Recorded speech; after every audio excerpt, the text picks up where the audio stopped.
नमस्कार दोस्तों, मैं Lal Bahadur Singh Yadav SCNS YouTube channel पर सभी छात्र छात्राओं का स्वागत अभिनंदन करता हूं। आज लोकतंत्र वाले किताब से चौथा पाठ आपका है कक्षा 9 सामाजिक विज्ञान, विषय सामाजिक विज्ञान, चुनावी राजनीति।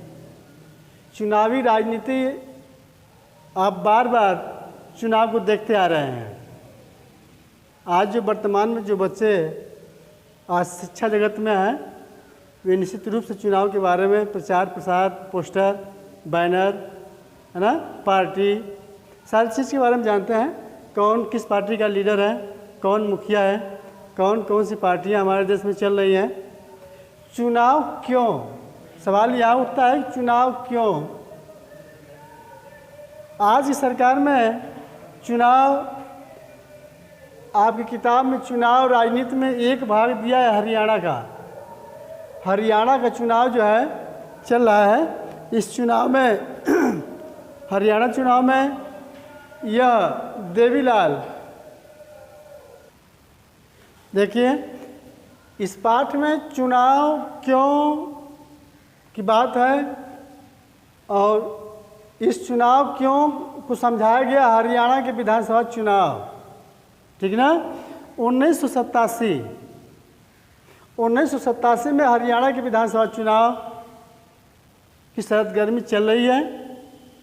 उस शरद गर्मी में देवीलाल चौधरी, यह एक विपक्ष कांग्रेस, जब 1982 में जब यह कांग्रेस से चुनाव में थी, कांग्रेस बहुमत में थी, सरकार थी हरियाणा में, तो देवीलाल विपक्ष के नेता थे।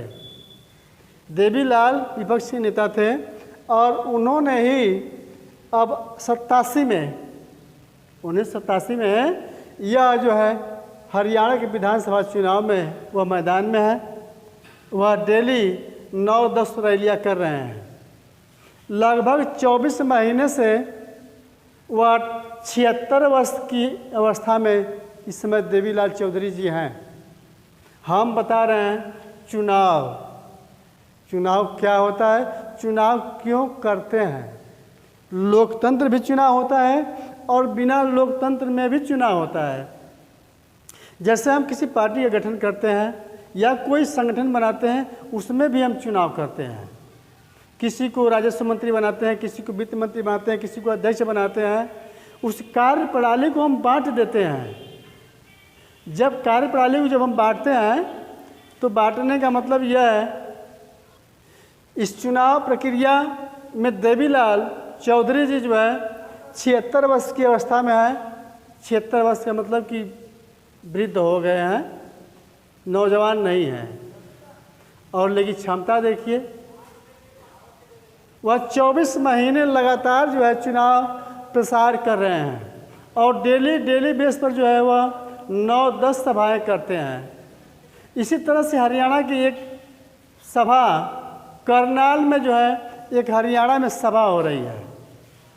उस सभा में देवीलाल के समर्थक उन भीड़ को इकट्ठा किए हुए हैं और उस भीड़ के इकट्ठा में जनता सुबह से ही 5 घंटा तक इंतज़ार करती रहती है। जो कुछ कोई गाड़ी गुजरती है, खड़ा होकर देखते हैं कि हमारा लीडर आ गया।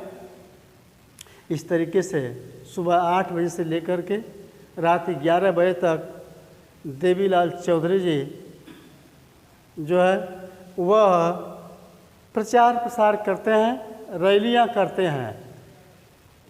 इसलिए कि हम सरकार में आएंगे, बता रहे हैं। और जनता हमेशा वर्तमान में जो सत्ता में पार्टी है, उस पार्टी के खिलाफ 20% लोग हो जाते हैं। कारण क्या है ये कि उसके कारनामे से कार्य हो नहीं पाता है, तब जो है वह कार्य करते हैं, ठीक ना।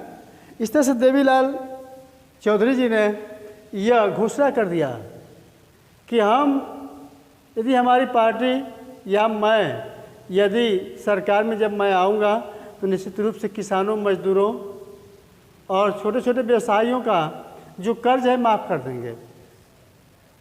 इस तरह से कांग्रेस से उबी हुई जनता देवीलाल की जय जयकारा करने लगी और देवीलाल की जय जयकारा के साथ साथ जो है जैसे ही मतदान होता है देवीलाल बहुमत में आ जाते हैं।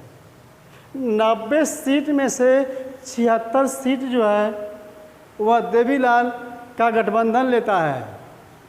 मतलब कि देवीलाल की पार्टी लोग दल जो ठीक ना, और अन्य पार्टी को मिला करके वो सरकार बनाते हैं, चुनाव लड़ते हैं। तो चुनाव में जो है वह 76 सीट, 90 में 76 सीटें जो है वह देवीलाल के संगठन को मिलता है, और 6 सीटें 5 सीट जो है कांग्रेस पाती है, और 6 सीट जो है अन्य लोग पाते हैं।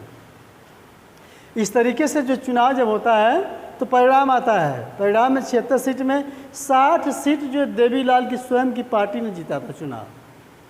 कहेंगे भाई उस घोषणा पत्र से कि मैं और मेरी पार्टी यदि चुनाव में आती है, सरकार बनाती है, तो हम किसानों, मजदूरों और व्यवसायियों के कर्ज को माफ़ कर दूंगा। इस तरीके से जैसे ही सरकार बनी, देवीलाल की पार्टी के लोगों ने देवीलाल को पार्टी बहुमत दल के नेता का अध्यक्ष बना दिया।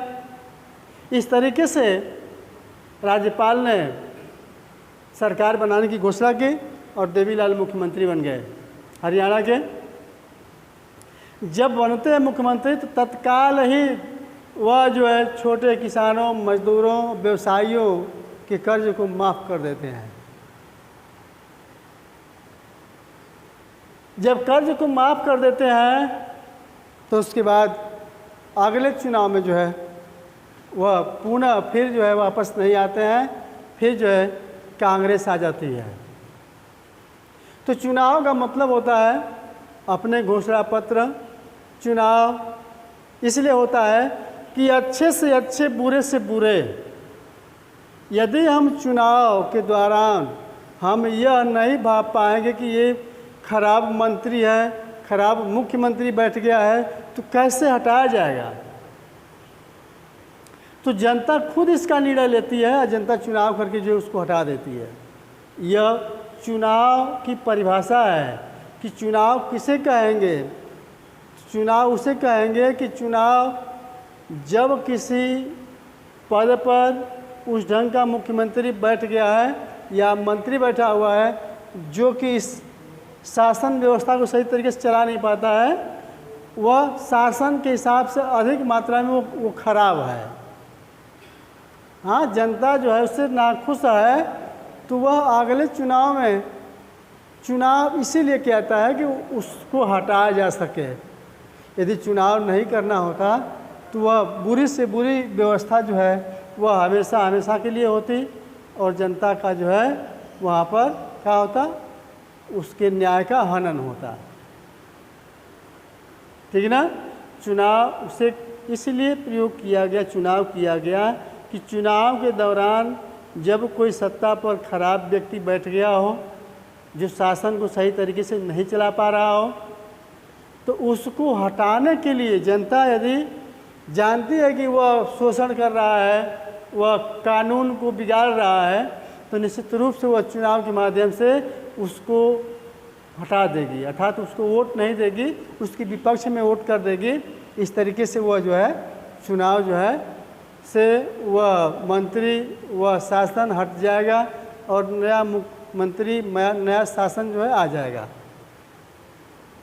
चुनाव इसीलिए किया गया है। कुछ जगह लोकतंत्र है, कुछ जगह लोकतंत्र नहीं भी है, तो भी चुनाव वहाँ होता है। काहे लिए होता है? उसको सुलझाने के लिए, समझने के लिए।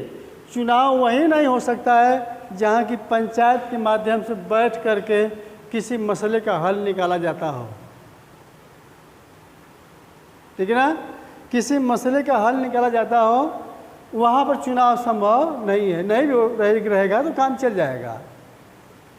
और लोकतंत्र तो निश्चित रूप से चुनाव है, कानून बना है, कानून के हिसाब से हम बार बार बदलते रहते हैं। एक लेखक ने कहा कि भाई देखिए, ईश्वर एक राजा था, राजा ने कहा कि कानून अच्छे हों या बुरे हों, समय के अनुसार जो है ईश्वर उसको बदलता रहता है ना। इसलिए बदलता है कि कहीं अच्छा कानून किसी व्यवस्था को बर्बाद न कर दे, खराब न कर दे। इसलिए समय समय के अनुसार जो है उस शासन सत्ता को परिवर्तन करना ही यह चुनाव है। ठीक, इस तरीके से आपका चुनाव का डिफिनीशन हो गया।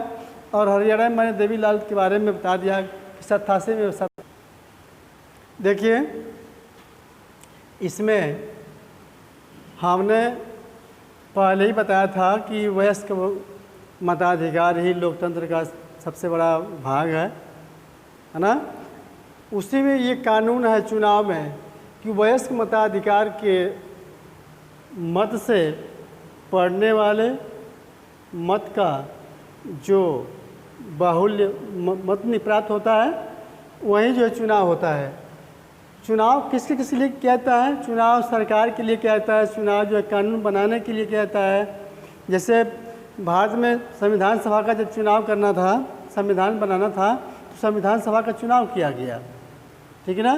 काहे लिए भाई? कि संविधान सभा में जब चुनाव सदस्यों का नहीं किया जाएगा तो किसको रखा जाएगा? पूरी जनता तो संविधान बनाएगी नहीं, इसलिए कानून बनाने का भी हम चुनाव करते हैं। देखिए दिया है फर्स्ट लाइन में, वे अपने लिए कानून बनाने वाले का चुनाव कर सकते हैं। ठीक ना। चुनाव का मतलब कि जो कि सबका हित की बात करे। जैसे हम किसी प्रतिनिधि को चुन करके अपने क्षेत्र से संसद में, विधानसभा में, राज्यसभा में, विधान परिषद में जब भेजने का काम करते हैं तो हम इस आशा से करते हैं कि वह जो है हमारे क्षेत्र की जनता की बातें रखेगा। हमारा जो प्रतिनिधि है वह जो है हमारे जनता के दुख दर्द को, जो समस्याएं हैं वह सदन में रखेगा। चाहे विधानसभा का सदन हो, चाहे लोकसभा का हो, चाहे राज्यसभा का हो, चाहे विधान परिषद का हो, हम समस्या रखने के लिए वहाँ रखते हैं ना। क्योंकि हमारे देश की जनसंख्या ज़्यादा है। जिस देश की जनसंख्या ज़्यादा नहीं है, कम है, ये स्विट्जरलैंड छोटा जो देश है, तो वहाँ क्या है, वह प्रत्यक्ष रूप से राष्ट्रपति का चुनाव होता है और सारा जो है वही देख रेख करता है। लेकिन हमारे यहाँ इतना बड़ा देश है कि यह संभव नहीं है कि एक साथ में वोटिंग कर दिया जाए। ठीक ना। अगला देख लो, वे सरकार बनाने और बड़े फैसले करने वाले का चुनाव कर सकते हैं। ठीक ना। वे मतदाता जो सरकार बनाने और बड़े फैसले करने वाले का चुनाव कर सकते हैं। बड़े फैसले करने वाले का मतलब होता है प्रधानमंत्री, मुख्यमंत्री, है ना, कैबिनेट मंत्री, राज्य मंत्री, उप मंत्री, जितने मंत्री हैं यह विशेष दर्जा प्राप्त है कानून बनाने और बिगाड़ने का। किसी चीज़ का निर्णय लेने का जो है उनके ऊपर अधिकार है। ठीक है ना। इस तरीके से ये है। अगला देख लो, वे सरकार और उसके द्वारा बनने वाले कानून का दिशा निर्देशन करने वाली पार्टी का चुनाव कर सकते हैं। कहने का मतलब ये है कि जैसे कि संविधान सभा का चुनाव किया गया, संविधान सभा में तमाम समितियां बनाई गई, समितियों में अलग अलग सदस्यों को रखा गया, तो वह जो संविधान सभा का जो अध्यक्ष होगा सारी चीज़ को जो है सामने रखेगा और उसके हिसाब से जो है वह हर समिति के सदस्यों का बखूबी से वह जांच करेगा कि वास्तव में उस कमेटी में कार्य सही से चल रहा है, नहीं चल रहा है। वह चुनाव करने का काम करेगा, दिशा निर्देश देगा। देखिए यहाँ गड़बड़ी है, इस गड़बड़ी को कमी करने, दूर करने के लिए हम सरकार के जो है इस तरीके से चुनाव करते हैं। जैसे हम जांचकर्ता का हम चुनाव करते हैं ना, पद बनाते हैं ना, कि कुछ नहीं करना तुमको है, बस केवल जो है आप जांच करेंगे कौन क्या कर रहा है, क्या नहीं कर रहा है, उसकी देख रेख आपको करनी है। ऐसे मंत्रियों का चुनाव हम करवाते हैं। तुम्हारे कहने का मतलब यह है कि चुनाव हर जगह होता है, चाहे परिवार हो, चाहे कोई छोटी समिति हो, चाहे दुर्गा पूजा हो, या तो कोई भी सार्वजनिक कार्य करना है तो निश्चित रूप से उस समिति का गठन करना होगा और उन गठनों में जो है वह पद का निर्धारण करना होगा कि आप इस पद पर, आप इस पद पर, कोई अध्यक्ष है, कोई उपाध्यक्ष है ना। पैसा कलेक्ट करना होता है ना, तो कहाँ से आएगा? हम भारी पद जो है बड़े पैसे वाले को दे दिए कि वह जो है दुर्गा पूजा का सारा सामान जो है वह खरीदेगा और देख रेख करेगा। ठीक, कुछ लोग संरक्षक होते हैं, कुछ राजस्व विभाग होते हैं। इस तरीके से आपका जो है चुनाव का ये भाग जो है आज समाप्त करते हैं। ठीक है ना, और शेष बातें जो है अगली वीडियो में। धन्यवाद।